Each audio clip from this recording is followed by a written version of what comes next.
Assalomu alaykum kanalimiz kuzatuvchilari.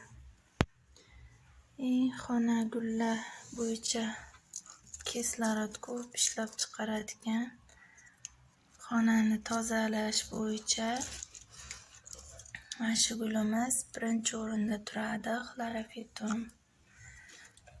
Buni hozir yonida detkasi bor edi. Ajratib ikki olamiz. Detkasini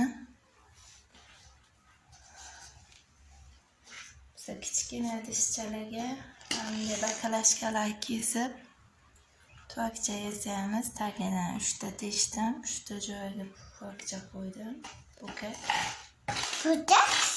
Bukaklarni drenaj qilib ishlatsa bo'ladi.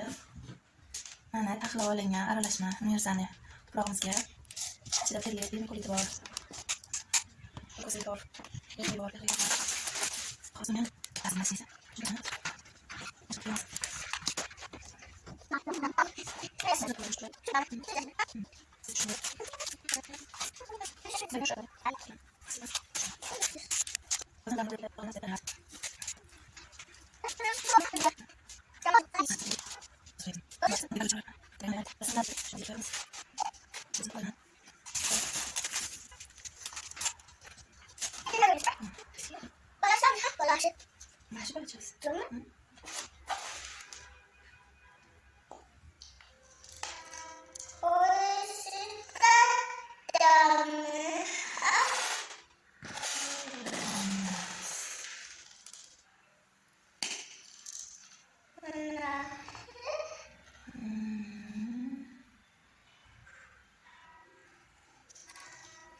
Tuproqni namlikni yaxshi ko'radi bu. Shuning uchun ozroq tuproq aralashgan o'zini tuprog'iga mana bu. O'shani ham aralashtirib ekvordim.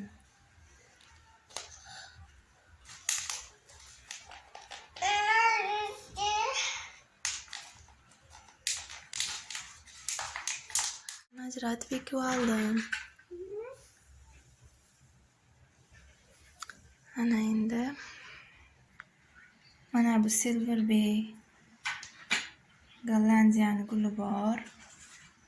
Biroz g'unchalab chiqaryotdi. Nimaga barglari mitti chiqyapti desam, e'tibor berib qarasam, bu barglarini tub-tubida anaqa g'uncha qilgan ekan. G'unchalarini olib sindirganimdan keyin yana mana katta bo'lib o'z holiga qaytib, mana bunday barg chiqarishyapti. Mana barglari ham shunday katta, bir qarishimda 2 qarish keladi. Har bitta barglari. Hozir bu nima qilsam? Tagida rosa detkalagan. Detkasini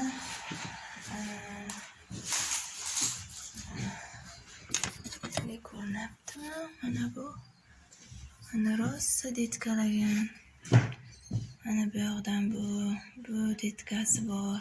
Bu yoqda bu ikkitasi bor. Mana bu yoqda yana bitta chiqib keladi.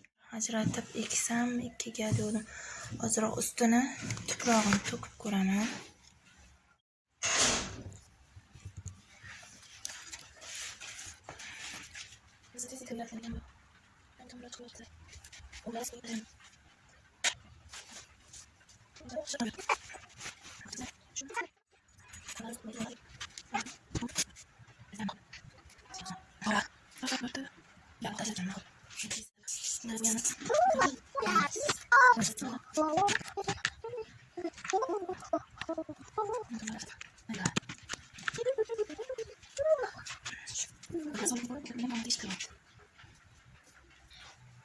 Endi soyga perletni ko'proq qo'ysa, tezroq o'ziga keladi-da. Mana perlet qilganlarim, perletlar turibdi.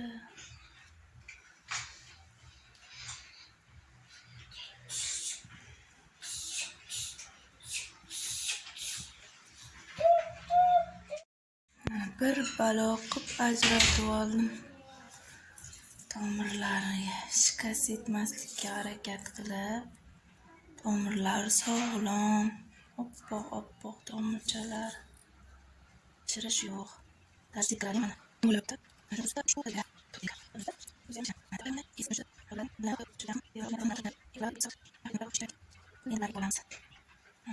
Tomirlar sog'lom.